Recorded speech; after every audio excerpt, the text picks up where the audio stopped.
tired of soggy laundry because your washer skips the spin cycle? Let's fix that. First things first, make sure your washer isn't overloaded. Too many clothes can stop it from spinning. Try removing a few items and running the cycle again. Next, check the door. If it's not shut tight, the washer won't spin for safety reasons. Close it firmly and see if that solves the problem. Still stuck?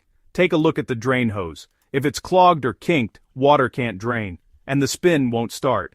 Straighten the hose and clear any blockages. If you hear clicking but no spinning, the lid switch might be the issue. This small switch tells the washer the lid is closed. If it's broken, the spin cycle won't kick in. Finally, double-check your settings. Accidentally hitting the wrong button can pause or skip cycles. If none of these tips work, it might be time to call a pro. But most spin issues are simple fixes you can try at home. So, before you panic, go through these steps to get your Frigidaire washer spinning again. Good luck, and happy washing.